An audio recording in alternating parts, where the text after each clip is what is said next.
Hello and welcome to Lorindalandia. Today I would like to discuss the topic of why feeling sadness is a good thing. Why feeling like emotional pain is a very good thing. For starters, happiness and sadness are a part of life. Even if we have like a perfect childhood, the perfect parents, the perfect environment, there is always going to be a certain amount of sadness and emotional pain that we will go through. That is just human nature. I see like sadness and emotional pain almost as the like fall and winters of life. We kind of need the darkness for us to be able to see the light. For us to be able to be happy, we need to feel sad. It is just a part of life, and that is just a part of the human experience. Now, I think in today's society, we have kind of demonized feeling sadness or heavier emotions. And I see it almost like we have dehumanized ourselves. We kind of live in a society where we are just meant to be productive. I see it almost we are expected to be workhorses or even robots, especially with technology. I think we almost mechanized ourselves, and we start seeing ourselves as numbers, as charts, instead of seeing ourselves as nature. I think we have forgotten our roots, and I think we have forgotten that we are nature. We are going to experience highs and lows, and that is healthy and that is normal, and that's how it's supposed to be. It is actually the friction between sadness and happiness that make us grow. If we only had one side, if we only, for example, experience joy, happiness, we will stay stagnant, we will not grow. And life sustains itself through evolution. Life sustains itself through change. And change happens between the friction of darkness and light. The root of life, the purpose of life, the meaning of life is the friction between extremes, is the friction between dichotomies. Without it, there will be no life. The mere essence of life is the friction between dark and light, night and day, sadness and happiness. And that's how we grow and that's how we evolve. So, feeling sadness and feeling strong emotions, it is embracing life itself. It is embracing evolution, and is actually a very healthy thing to feel. And imagine, I think right now we live like in this mindset that we have dehumanized ourselves, especially due to productivity. I think right now, like we have a 9 to 5, right? We go Monday to Friday and we create and we gain money, and we continuously produce. And I think we start seeing ourselves as just like machines, almost as factories of production, that we just produce, and that's our only purpose and meaning in life is to produce. And I'm not saying that it's not an important part, because it is. Everything in life is about balance.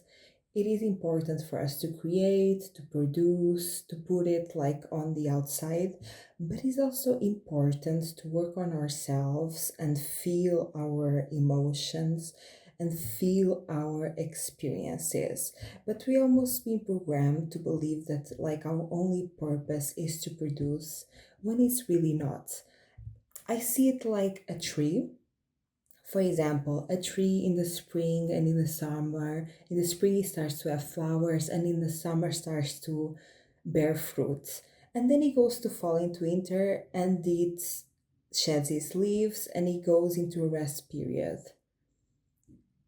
We came from nature. We are nature. We follow the same cycles as nature, and that is what is healthy for us. I think there was this study, and I'm not quite sure, so don't at me in that, where they like genetically modified like a tree so they don't experience fall and winter.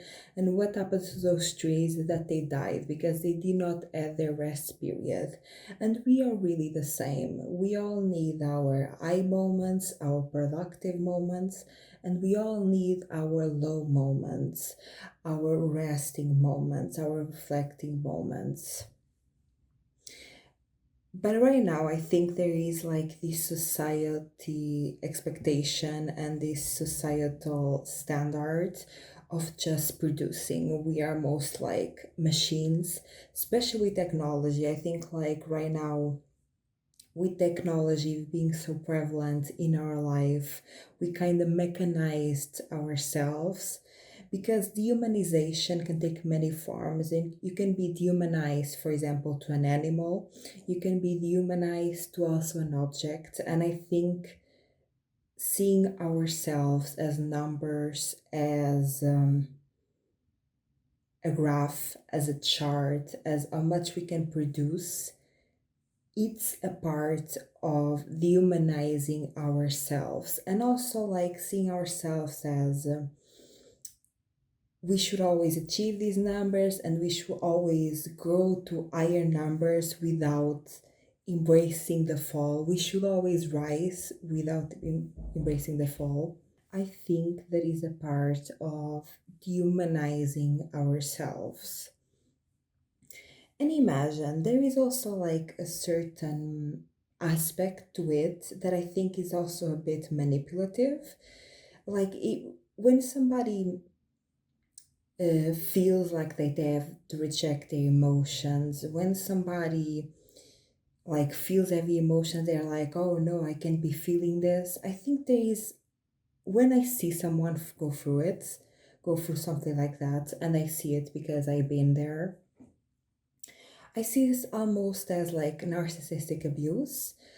Like a lot of times we live in narcissistic systems, right? Because imagine narcissists are categorized for loving control and being even obsessed about it. So narcissists are usually people that take positions of powers. They are the CEOs, they are the politicians, they are the ones that write the books, they are the ones that are the most visible, they are the ones that are famous, right? And because like these narcissists are obsessed with power, and for that reason they take positions of power, I think a lot of like the media that we consume, I think a lot of the political stance that we see, I think a lot of the ideas that we consume come from almost a narcissistic place. And I'm not saying that we become narcissistic because we take those beliefs. I'm saying like almost comes from this gaslighting place. They almost try to gaslight us into belief that we are the wrong ones for feeling emotions. It's like causing you pain and don't want to see you suffer, because seeing you suffer is a sign that they cause pain and can be visible to others that something wrong is going on. For example, for me, as a child, I grew up in a narcissistic home. So this means that my parents were both narcissistic. And one thing they did very well, especially my mother, and I say my mother because I think I think men are more obvious with their manipulation tactics, and women are more, is more hidden. You don't quite see it well, and you don't quite, it's not easily understandable.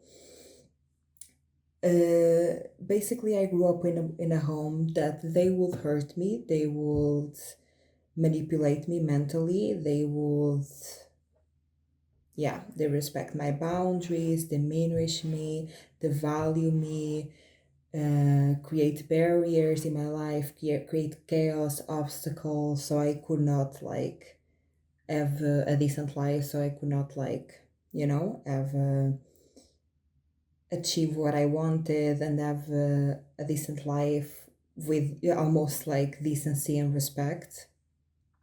And imagine they would hurt me constantly, but I could not cry because if I cry, they call me crazy. So they would hurt me constantly, and when I felt the pain, they would basically manipulate me, saying that I was crazy, that like for me feeling these heavy emotions and crying, it's like I'm crazy for it, and I should be like going to therapy, and I should go to like a mental hospital and all of that. So they basically were throwing the rock and hiding the end. And when I was feeling these emotions, they felt shame about it because they knew inherently that what they were doing was wrong. And when they saw that throw to them face, they could not handle that. They could not deal with that.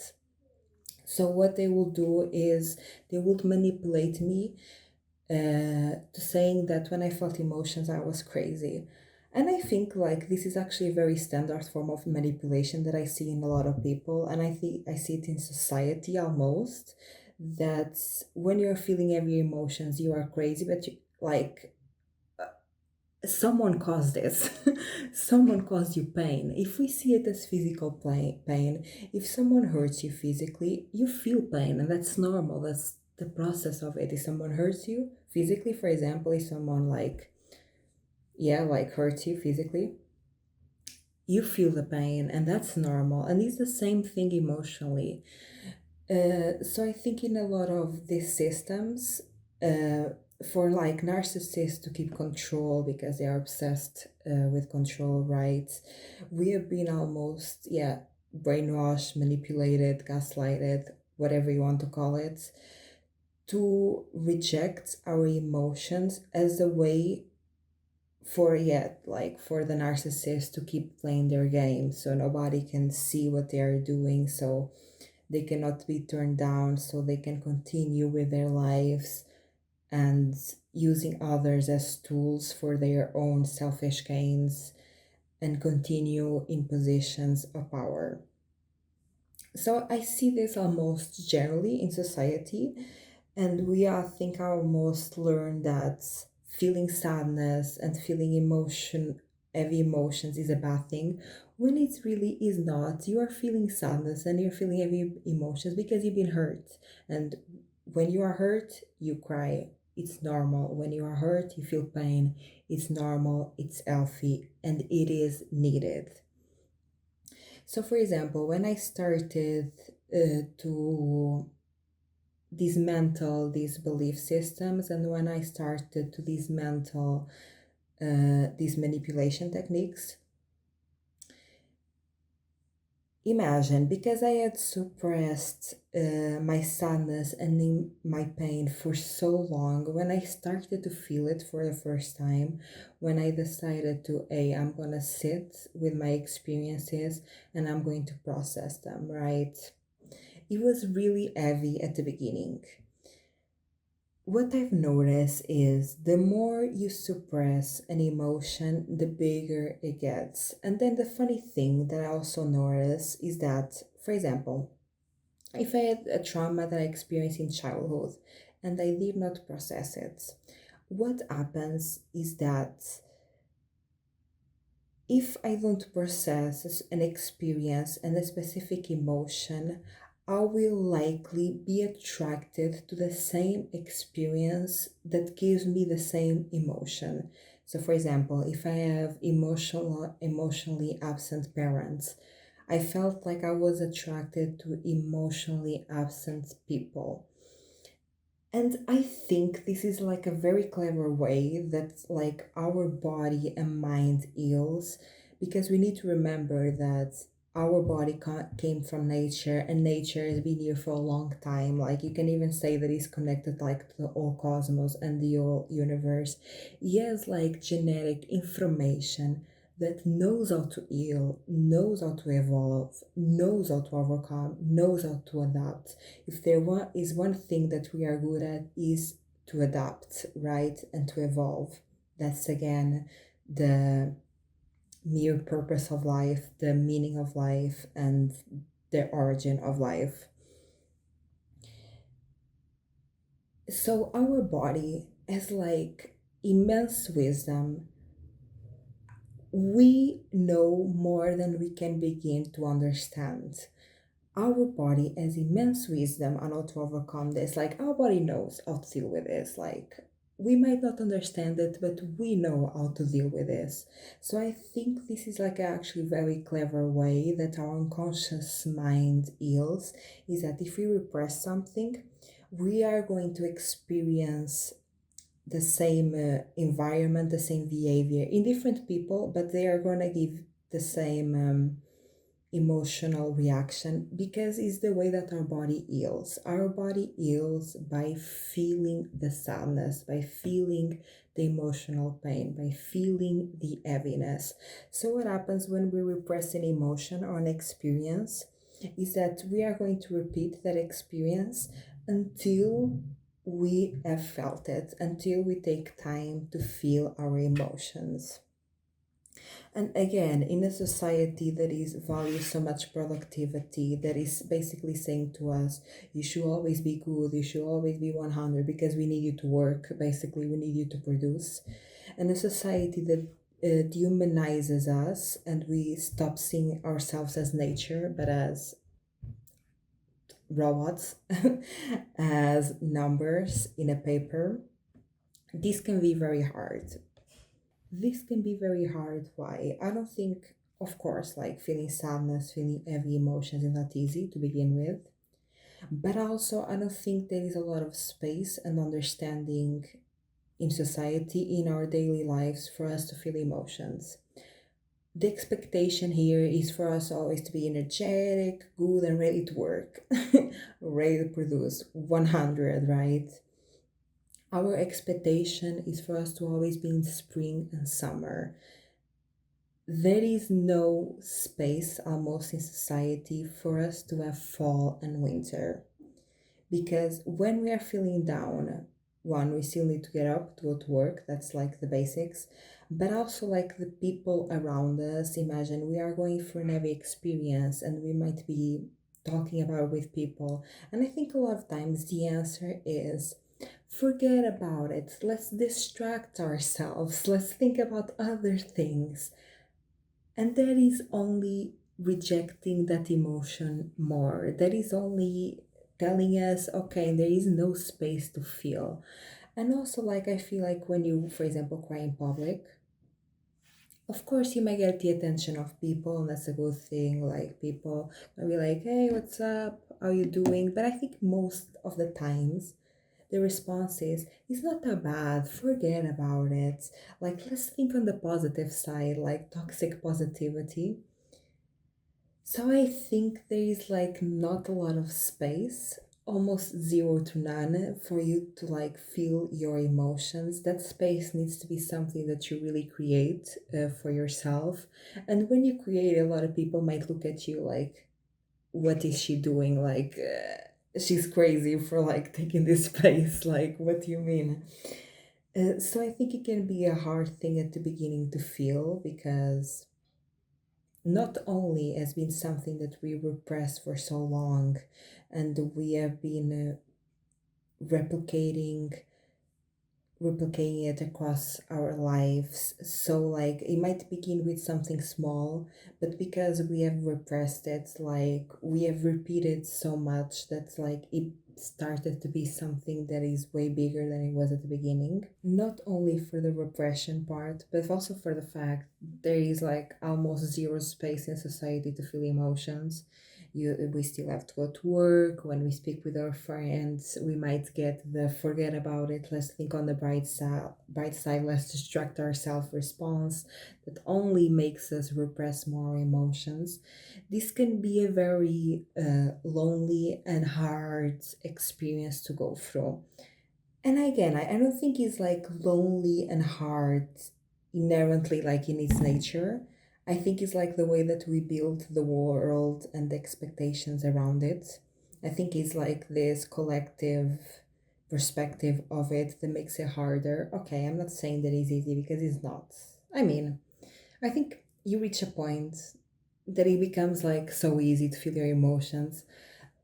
But at the beginning, it's really hard because we all must been programmed to do the opposite, right? And like the mind, the body is a muscle. The more you do it, the more you get good at it. So at the beginning, if we are unexperienced, we have growing pains. So we don't know what to do. It's very overwhelming. You feel all these heavy emotions. And imagine what I've learned through this process is at the beginning, you're gonna feel a lot of pain. It's gonna feel very, very isolating. You're gonna feel probably alone. And it's gonna be strong emotional pain, especially from things that you have repressed for so long. One thing that really helps me during this process is to, for example, I start healing. I see a belief or I have an experience that caused me pain. I think about it, like I may envision it in my mind, that experience that caused me pain, and then it creates like sensation in my body. When it creates sensations in my body, I stop thinking and I just focus on the body sensation that that feeling gives to me. I don't put value in it. I don't say it's good, it's bad. I just say it's my body experiencing sensations. And I almost see it like this childlike perspective. When you are a child and nothing has like value in the sense of nothing is good or bad, like you're just experiencing life, you're learning, you're curious, you're like, ooh, what is this? And you have not set like beliefs into it, you have not set words of value or judgments into it, so you're just like experiencing life freely and just like, yeah, being curious and experiencing it. I go into that state and I'm like, ooh, what is this sensations like? Where where do I feel pain? Where do I feel sadness? How does it feel like? Is it heavy? Is it tingling? How does it feel like, right? And I just focus on how it feels like in my body. Pain is a lack of understanding, and I really believe in this. I know now that when I'm feeling like heavy pain, when I'm feeling like extreme sadness or heavier emotions, I know it's just because I don't understand them. Because at least my process is I see an experience, I see a belief that hurts me, I feel the emotions in my body. And while I don't understand the root, when I don't see it clearly, it's very heavy. It's hard for me to feel this pain. I'm like, I don't understand it, like it's hard for me to feel it. But the moment I understand, the moment I'm like, oh, this comes from this that created this, and that's the reason why I feel like this, when I fully see it for what it is, when I fully understand it, I still experience sadness, but it's not heavy at all. Like I still cry about it, but it doesn't feel heavy, it feels light. And I think a lot of like I gain a lot of information, wisdom, and knowledge by just feeling emotions. I think feeling emotions is like you are tapping into your inner encyclopedia, like you are tapping into like millions of light years of knowledge that we know but we don't understand, right? And I really think like emotions are a gateway to information. I think like feeling these heavier emotions is the process of human evolution, not human evolution, not only like physical, but especially mental. I think like feeling your emotions is like tapping into knowledge that yes, we know but we don't understand. Tapping into knowledge that we have not yet discovered. Tapping into knowledge that evolves like the human race. I think like humanity, nature, life itself evolves through feeling in the emotions and discovering the information that lies within it. I think like information that we don't understand translates itself to heavy emotions. Information that we do understand is still emotional but is light, but information that we don't understand feels like heavy emotions, like sadness, like heaviness, emotional pain. That for me translates itself as information that is yet being decoded. So, feeling your emotions, feeling them, imagine you don't need to make effort to rationalize them because you understand them just by feeling. When you feel them, as I said, like you see an experience, you see a belief, you feel pain, right? And you focus on the sensation that it gives to your body. Just by doing that, you don't have to like extend your mind or extend yourself to be like, okay, one plus one is two. No, the truth will come to you naturally as you feel your emotions. Like the body is almost a decoder. Like I feel like the body, like his natural states of being, is almost a decoder of information because that is like what it needs to keep evolving and to keep adapting. Again, that's the meaning of life itself. I think like feeling your emotions is just like the natural process of life and the natural process of existing, and is a necessary part for us to maintain life, to keep evolving, and to keep adapting. And I think feeling emotions is just like gaining knowledge, gaining information, understanding information. Because I think like emotions is almost like the information in our DNA that we have not yet understood. And the more like the mind understands, the more the body changes as well. I think it's like very related, like mind and body, right? The more we keep evolving, the more we keep understanding, and the more we keep feeling our emotions, that is the way that we sustain life. That is how life works. That is the meaning of life. And to do the opposite, to reject our emotions, is forcefully stagnating us because the only constant in life is change. Change is a natural process of life. Again, that's how life sustains itself. That's the principle of life. If we stopped evolving, there will be no life. Life only is continuous. Life is only alive because it progresses, because it evolves. When we reject our emotions, we are going against the natural state of being. We are making an effort and we are swimming against the current. We are making this extra effort to go against our natural state of being and evolution. And I'm not saying it's easy because it's not, but also it's not hard. I think the hardest part is at the beginning when we don't know how to feel our emotions, and also when we don't know what comes next. Because the big thing is like experience, right? Because fear is a lack of experience at this point.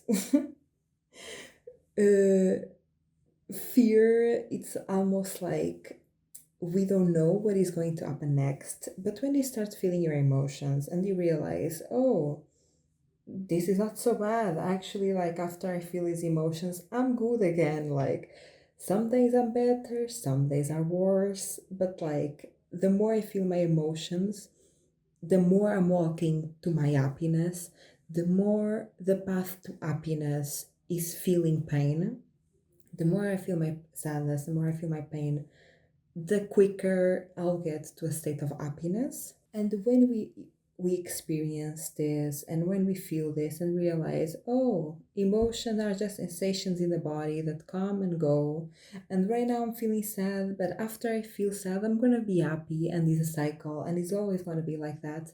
When we realize it's not the end of the world, and this only comes with experience, this, I, you can hear this, people can tell you, but you're going to only believe it if you experience it. Again, experience builds a lot of confidence. Experience builds a lot of courage. Experience really like tells you, like, of course you're going always to feel fear, but like you kind of know, okay, but I felt this before and everything was okay, right? The more you feel your emotions, the more you realize it's okay at the end of the day. It's something that comes and goes. One day I'm gonna feel sad, the next day I'm gonna feel happy, and like even in the same day, damn, even in like the same 2 hours. 1 hour I'm sad, the next hour I'm like dancing, you feel me? I'm living the time of my life. And that's actually very normal, and that's actually very healthy. That's like actually the process of life. The more we realize that everything is truly gonna be okay, it reaches a point that like you start feeling sadness, right? And you're like, okay, I know this will pass. I'm gonna feel it out. I'm gonna give it a good cry. And I know everything is gonna be okay. And I think the biggest lesson that I learned is that one, emotions are temporary. Nothing lasts forever. The only thing that will last forever is if I keep rejecting them and I keep putting effort, extra effort, and tiring myself to try to reject them and suppress them. That will lead me nowhere.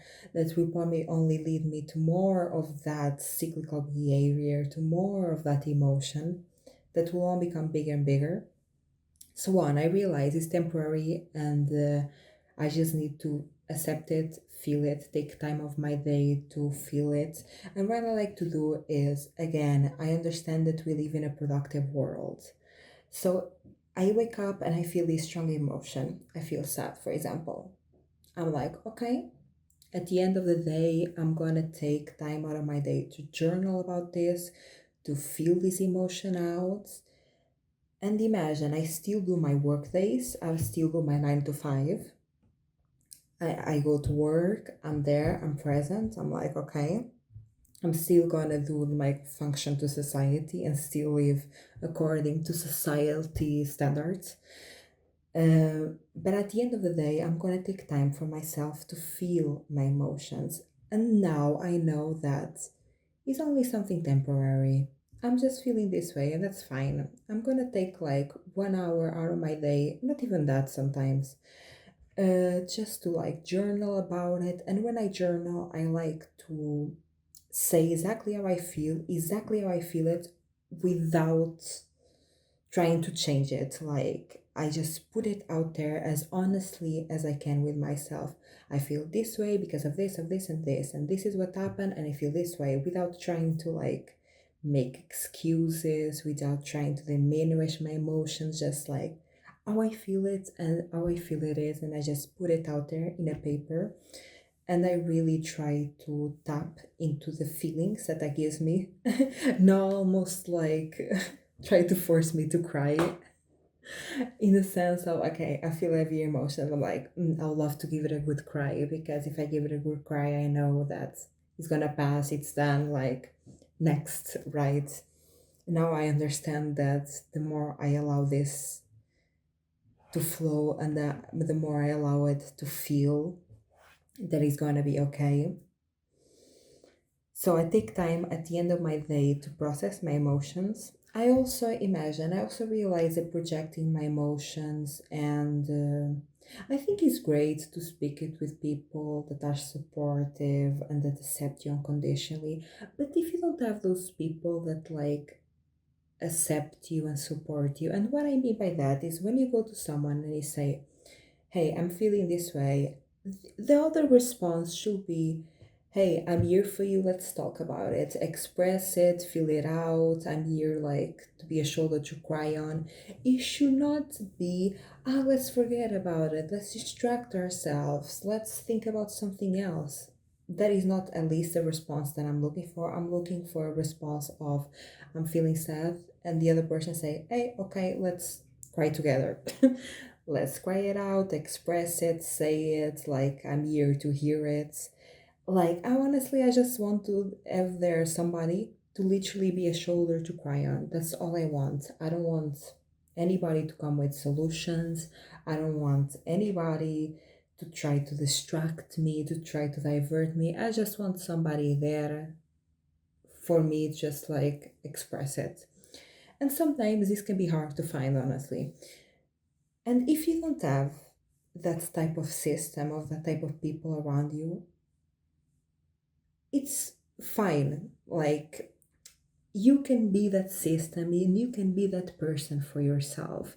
You don't need others to, if you have them, amazing, great, go to them. But if you don't need people to heal you.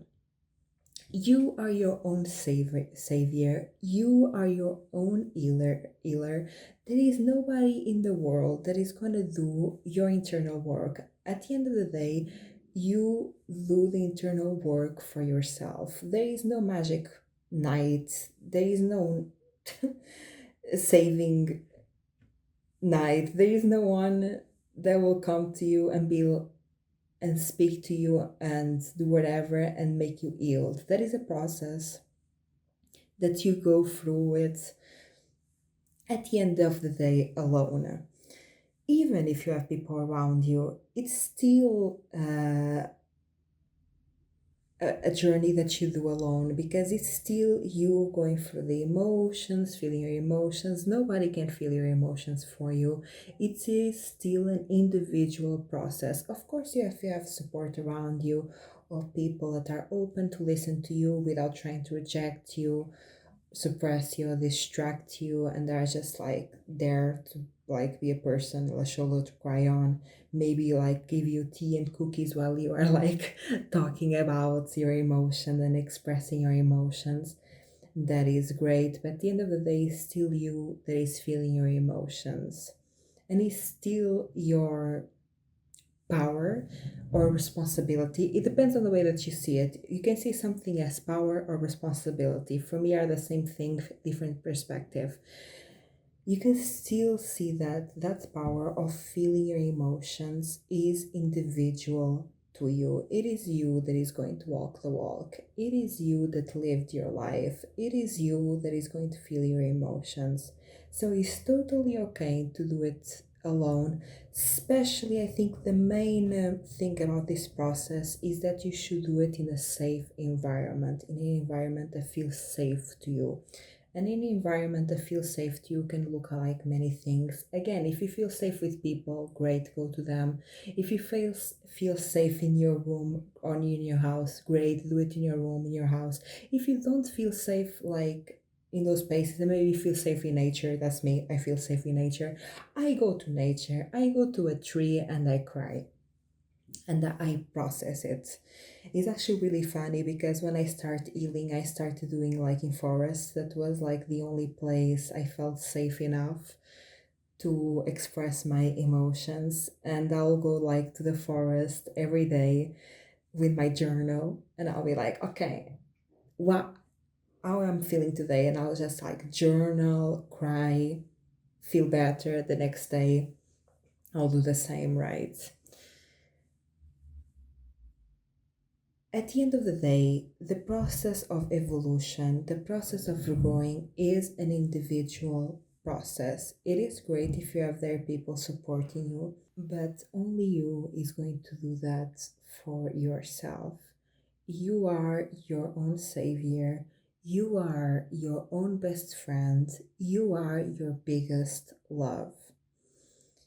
And is within your power to heal, because we can only receive truly what we have accepted inside of us. Imagine that somebody comes to you and gives you love. This happens to me a lot in the sense that I'm the one that gives love to people, and people like that are hurt and don't give that same love that I give to them to themselves. they feel triggered, they reject it, like they cannot deal with it, they get defensive. Because what happens is that even if you are, imagine you are in pain, you are in hurt, and somebody gives you the unconditional love, somebody's here, hey, I give you unconditional love, you will feel it as a trigger. You will feel it probably as pain.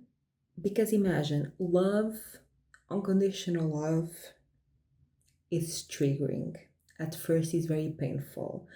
When you love kind of like shine a light in your wounds, when you don't love parts of yourself and somebody is there to love those parts, is actually, it doesn't feel that good at first. It feels good later, but not at first. Your first reaction is going to be like, oh my god, I feel triggered, and then it really depends on how you feel, like how you deal with your own triggers. If you accept your triggers as blessing, you're like, okay, I'm triggered, I'm feeling pain, but I kind of see that like, okay, this is a good thing. I kind of see, okay, I'm gonna take time for myself, I'm gonna feel this trigger, I'm gonna feel this emotional reaction. But if you cannot deal with your triggers and somebody is the knighting armor, like it's the savior, it's here to give you all the love and all the acceptance of the world, you're probably not gonna like it, and you're gonna probably be defensive about it, and you're gonna probably push them away because it's triggering to you, because love shines light on the lack of love that you have for yourself. When somebody's he is here like actually to give you unconditional love, you will gonna probably reject it because you have not yet given that love to yourself. And how you give love to yourself is also a big part of feeling emotions. When you feel sadness, when you feel emotional heaviness, it's all about feeling your emotions and being there for you, in the sense like what I like to do is, again, I have the experience in mind, I have the belief in mind, it causes me emotional pain. I then focus on my body, and while I'm focusing on the sensation they give to my body, sometimes like heaviness on the stomach, sometimes it's here on the chest, I'm crying, I'm like holding myself and saying, Laurinda, I love you for exactly who you are, exactly how you feel, without changing anything. You are safe, loved, and cared for. I'm here to support you through all your phases. I'm not here to change you, I'm here to accept you as you are. So while I'm feeling these heavier emotions, I give myself love in that way. And again, this really depends on what's your love language. I love words of affirmation. Love words of affirmation. Like I'm a big words of affirmation girly. Like if you know me in real life, I'm gonna be your biggest supporter. I'm gonna be like the cheerleader in the background saying how great you are all the time. So I do that to myself because that is my love language. But you give yourself what you need. You give yourself your love language. If it's quality time, you spend like some quality time with yourself doing things that you love. If it's physical touch, you hug yourself, kiss yourself, do everything that you need to do, and so on and so forth. It's all about, I think the easiest way that I found to feel like this heavier emotions, it is really just focusing on the body sensation without words of value, without judgment, without nothing in my mind, loving myself during the process of feeling these heavier emotions. And then after you feel what you need to feel, after you go through the stage and the cycle, and you just like feel your emotions, you are going to come to a realization without effort. The way that you see the truth, the way that you understand, the way that you gain wisdom, it is not an effort of trying to analyze what happens and overanalyze your experiences. No, that is the natural process of feeling your emotions. After you feel them, You understand what happened to you, you see the truth, you're like, oh, this happened to me because something happened with this experience and I have replicated it across my life and now I understand the pattern, now I see myself. And when you see the truth is not painful. What is painful is you not understanding the truth. So overall, feeling your emotions without judgment and with love, it's the natural process of life. It's life itself. There is nothing wrong. It's okay to feel emotions, and it's also okay to understand that it's not easy to feel emotions in today's society, but that is not because it's unnatural, it's just because we have distanced ourselves from our roots, we have distanced ourselves from nature. It's very natural, very healthy to feel heavy emotions. It's very natural, very healthy, necessary, and good for you to feel sadness, to feel heavy emotions. Feel them without judgment, feel them with love. And it's also in the same way, in the same sentence, it's also okay to feel like it's hard to feel them because there is no space in society and because we don't have, space, resources, or environments that support feeling the emotions. But just know that there is nothing wrong. It's very healthy for you. It's a natural process of life, it's a natural process of evolution, it's life itself. You are doing a great job. I'm very proud of you, and I wish you the best day. Bye.